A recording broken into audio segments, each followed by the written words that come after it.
the devil's gonna set me free. How the devil's gonna make me a free man. The devil's gonna set me free.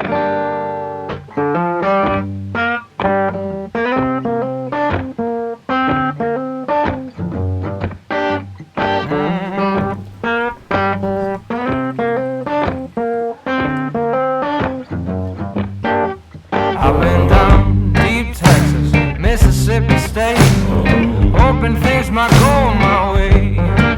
For every $100 I made, that stands so hot, man, just to take it away. So much say I talk loud, see if I can.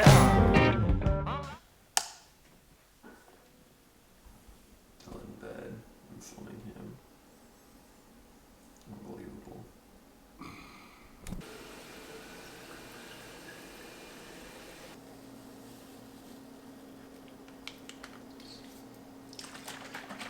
And if we messed up somewhere and get us something. Yeah, I just really want like a coffee maybe.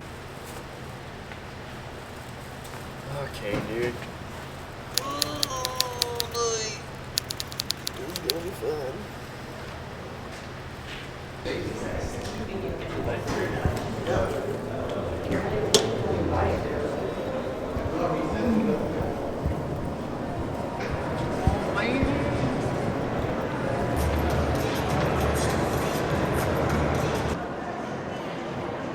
Walk out here.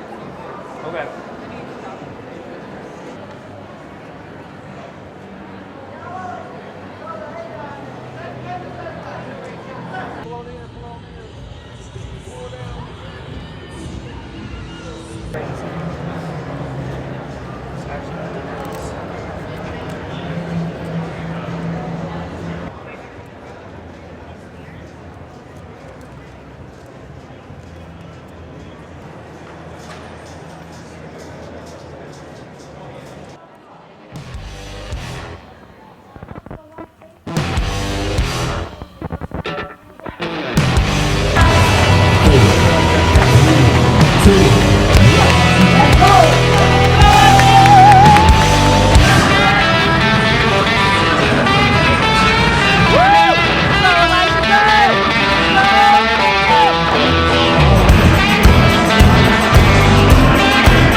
Get the vibration, won't do you no good, won't do you no good. You better start rolling when you hear me roll. Won't do you no good, it won't do you no good. No, you don't mind, if you don't mind, hell I'll never mind.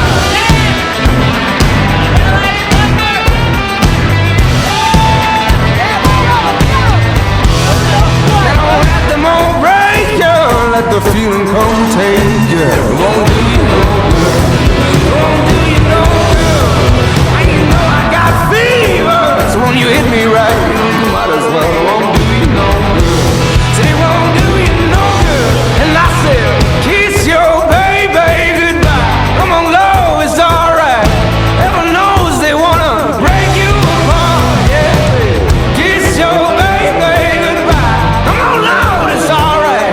Never know unless you give it a try.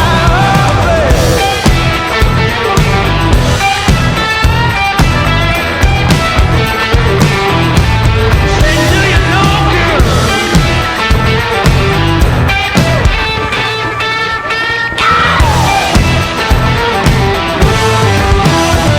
Can't block the temptation when you get the vibration. Won't do you no good. Won't do you no good. You can tell I got fever. You try to shake it off, try it all you want. It won't do you no good. Said it won't do you no good. And I said, kiss your baby goodbye. Come on, love, it's alright. Heaven knows they wanna break you apart. Yeah. Kiss your baby goodbye. Come on now, it's alright. You never know unless you give it a try. Oh, yeah.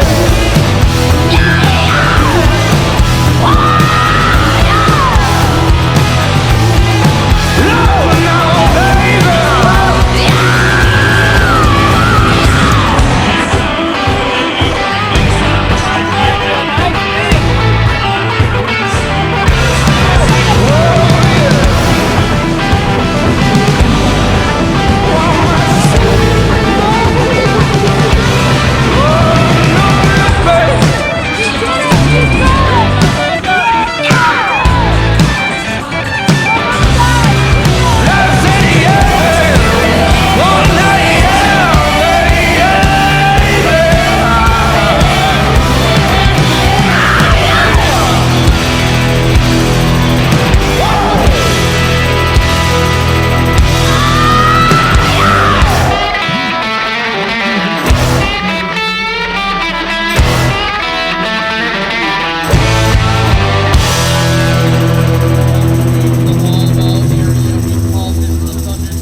Alright, so now into the nitty gritty, a little bit of a breakdown of everything Hyrox for my first ever event in Dallas. That was just yesterday. I flew back last night, got some sleep. I'm actually feeling pretty good today, not as sore as I would be like after a marathon or something of that caliber. So I'm actually pleased, upper body feeling good, legs definitely sore, but overall feeling good and gonna get ready to get back into training very, very soon. So I finished in 1 hour, 6 minutes, and 22 seconds. It looks like of the open men's division, there was 927 total participants, and I was 14th overall. So let's get into it, each of the exercises and the events. The first one, the 1,000-meter ski. Honestly, it was all kind of a blur. It went by pretty quickly. I was worried about elevating my heart rate too much on this one, just during my workouts, during my training. If I went really, really hard on the ski, it would just elevate me and kind of redline me really quickly, so I want to make sure I didn't do that. So I kept it pretty conservative. I think the first 500 for the ski, I went out in about 152, 153. The second one decided to pace down a little bit, went like 157, 158. In total, all these splits are with the in and out, of course, so running to the station, doing the exercise, and then running out. The total split for that was 4 minutes and 10 seconds, and that was 67th place overall. Then onto the sled push. I'm not gonna lie, honestly, this was not as hard or as heavy as I thought it was gonna be.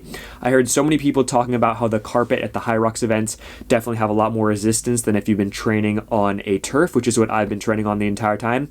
And yes, the resistance I would say is a little bit tougher, but not by that much. I was training a lot heavier, I will say, than the actual weights. I think the weights are 152 kilograms, including the sled. I was training on 400 plus pounds, so a lot more weight, but by the time I got to race day, it really felt very easy. So many people were telling me to stop every half length, which I did end up doing during the race, but I kind of wish I would have pushed it a bit harder and just went all 12.5 meter full lengths. I think I could have done it a little bit faster, but overall still not too bad. My split on that with the transition was 2 minutes and 42nd, and that got me 226th place. So definitely still in that upper half of the pack of the 900 plus odd people that were in it, but I definitely think I can go a bit faster than that if I were to ever do this race again. And now for the sled pull, definitely one of the tougher events for me for sure. I believe it was my overall slowest one, 4 minutes and 45 seconds. I got to try it for the very first time in the warm-up area just because I didn't have anything like this available to me at my gym, as I'm sure a lot of people do in training for their first Hyrox.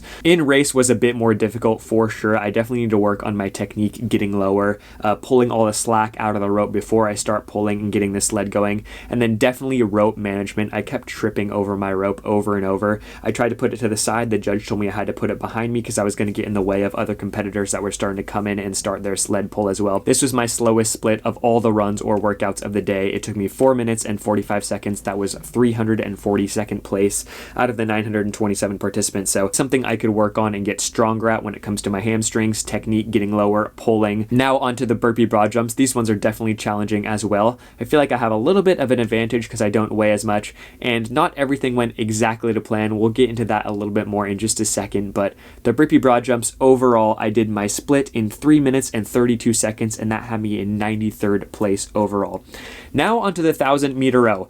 And I'm not gonna lie, in the circuit training I did in mixed modal things, in running plus other exercises in the gym I was doing prior to this race, I was nervous for the row. It definitely zapped my legs a lot more than I would have liked to in training. So I kind of wanted to take it easy and use it as more my chillest station, I would say. I just wanted to hold 155 basically pace per each 500 and just get out of there unscathed, and hopefully not with my leg shot, because I knew the lunges were going to be very, very difficult for me. 155 felt relatively easy compared to all the training I had been doing. It felt pretty smooth. I was very pleased. That in total, with the transition and everything, I did in 4 minutes and 21 seconds, and that was 29th overall. So that was my highest placing of the rankings thus far. On to the 200-meter farmer's carry. Not too much to say here. I did it in 1 minute and 44 seconds for 170th place total.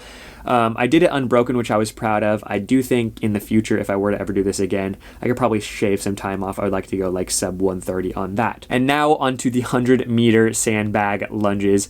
These were definitely my Achilles heel, I would say, in the race. These hurt a lot. My legs going into the station honestly did not feel too bad. They definitely weren't fresh, but not feeling bad at all considering I was going into the 7th out of 8 stations into the race. I think even with fresh legs, just doing 100 meters of lunges for me, it definitely is a weakness, and I'll own up to that. It's something I definitely need to work on if I would ever do a Hyrox again. I definitely would want to work on this and building up that leg strength when it comes to lunges, because that was just an absolute grind, honestly. I wish I could have done it faster, but it is what it is, and I think I got through it to the best of my ability without completely wrecking myself before those wall balls and station number 8. So I did those in 4 minutes and 35 seconds. I would really like to be more closer to like the 3-minute mark on those, so shaving off like 90 seconds in the future. The last, but of course not least, 100 wall balls. Pretty proud with how I broke these up actually, and the fact that I went under 5 minutes and it didn't derail my entire race, thankfully. I basically broke it up into 4 sets. I did an entire 50 clip to start, so just banged out the first half,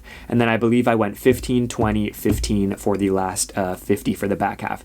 So I ended up doing those in 4:42, and that got me 105th place out of the 927 competitors in the men's Hyrox Open. That is more of the breakdown of every single event. Now I want to get into a couple of other things because of course the devil is in the details, as they say, and I think there are a few key details here that really shaped my running experience in my first Hyrox and my performance overall and the time I got. Anyone who watches this channel regularly knows that I come from a very pure running background, I would say, and I really want to use the running to my advantage during this Hyrox. People say it really is a running race, and it really depends on how well you run, how well you do overall in the race. Of course, you have all the other exercises, and that's what I've been really trying to focus on because I knew running was so much of a strength for me already, and so I really wanted to use that to my advantage, like I said, but that really was not possible in this race, I would say. And I want to just preface this by saying that they said this was the largest ever Hyrox in the United States. There were around 6,000 competitors, so there was a lot of people, a lot of kind of not maybe the most organized things happening at all times. It is very, very difficult to run when there are so many people on the track. So basically I was in the 8:40 a.m. heat, and they started heats every 10 minutes starting at 7:30 a.m. So 7:30, 7:40, 7:50, 8. I was all the way back at the 8:40 wave, and I actually missed that because I could not find the starting line or how to get to the starting line. So I actually ended up having to go at a later heat at 8:50, 10 minutes later. By the time I was on the track, there were already so many people running around still in their race on their different run cycles throughout. There was probably 250, 300 plus people at that point already. It was very, very difficult to run. Although they announced it on the microphone over the loudspeaker to keep that inside lane clear for the faster runners, not many people, I would say, were really following that rule, which led me to taking a lot of the turns very, very wide, having to run in between people, slowing down, putting on the brakes, moving to the left. The amount of times I yelled at people like, "on your left," or "I'm coming up behind you," during my race, you know, as I'm trying to work my absolute hardest, it was definitely frustrating. I'm not gonna lie. That's something that was definitely, I think, played a big factor in my race. I believe those people in the first waves, the first 1, 2, and 3rd wave even, have a big advantage when it comes to that, because those first people that started at 7:30, they had no one in front of them the entire time. They really had no one else on the track for those first few laps before the next, few waves went off in the next 10 minutes. And even then, after the few waves did go off after them, there's still not very many people. It was probably, 30 to 40 people per wave going off, something like that, maybe, if I had to guess. So even for those 7:30 people, 7:40, 7:50 people, there was not as many people on the track for someone like me who was an 8:40 scheduled time, ended up having to go at 8:50. There were so many more people to avoid and run around. Now, what I'd really like to do if I were to ever do another Hyrox is actually get in that men's pro division. For the pro division, I got to watch just a little bit of it before I had to catch my flight back to Dallas last night. And they cleared the entire lane for him. They had someone running in front of them with a whistle telling everybody to clear that inside lane, which is a huge advantage in my opinion. And don't get me wrong, these pro guys are absolute studs. They were doing it with heavier weights. They did amazing. I would definitely have to put on some more weight, I think, and do some more strength training for sure before I could become, I think, good enough to be in the competitive mix in the pro division. But that's a huge advantage in my opinion, having that entire inside lane completely clear for these guys so they can really run hard. And now back to what I wanted to talk about earlier was the burpee broad jumps, and this goes overall. I really wish I had focused just more on running my own race and not worrying so much about what other people had told me before the race when it comes to checking with the judges before you do something. And what I mean by that is basically in the burpee broad jump specifically, which really, really cost me some time, was I was told right before I started to stay in this specific lane that the judge gave me right at the very beginning and said, okay, start your burpees behind this line and stay in this lane, which I did do, but very quickly I caught up to someone else who was in that lane too. They probably started, I mean, they were probably already a good 25, 30 meters ahead of me, but they were going a lot slower. And I was trying to hammer it very quickly. I know I could use the burpee broad jumps to my advantage because I'm a lighter athlete, and I really wanted to do that and hammer them as quickly as possible. However, I caught up very quickly to this gentleman and was looking around for a judge to see if I was able to hop to a different lane and continue going. The last thing I wanted to do was make a decision like that without getting an okay from a judge first and then inquiring some kind of penalty. Because like I said, I mean, and this is my own admission, I was very ignorant during the race and I just wasn't clear, I think, on a lot of rules that they have.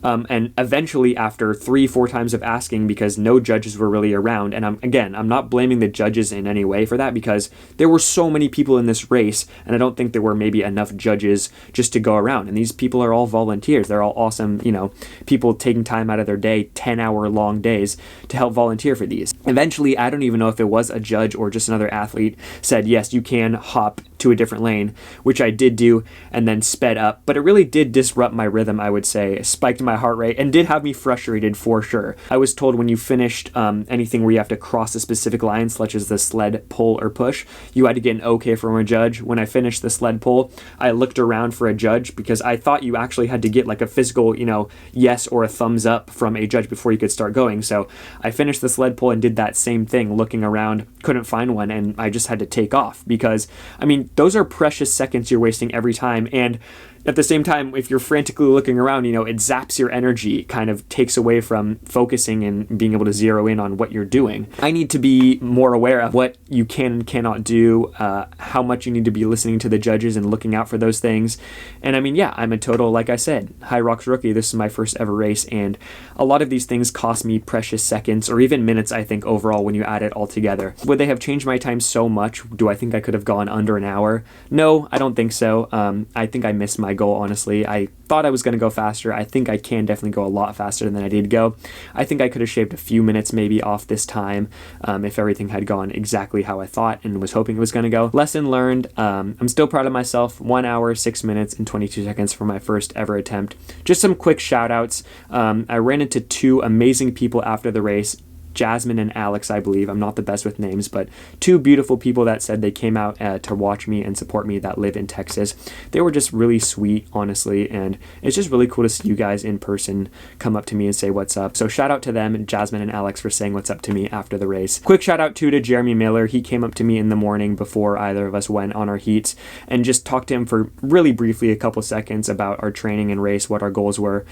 Seems like a really, really genuine, down-to-earth guy. And a massive shout out as well to Drew Darby for sending me some footage that he got of me yesterday at Hyrox Dallas. He does some amazing camera work, so go check out his stuff. I'll link his Instagram down below, and thank you so much, dude, for that footage. That is awesome. I appreciate you. Overall, guys, a really positive experience. Definitely some things I would change and kind of navigate differently if I had to do it over again, but that's a learned lesson. I think I might do one of these in the future under different circumstances, but now we are full swing ahead for a sub 2:30 marathon at the hardest major in the world, the Boston Marathon. I'm really excited to start this training block, and thank you guys for coming along with me to do this little side quest, I guess you could call it, to do some Hyrox. I had a ton of fun. Thanks for following along, and thank you so much for watching this video. As always, Be good humans, do good things, search for happiness. Peace.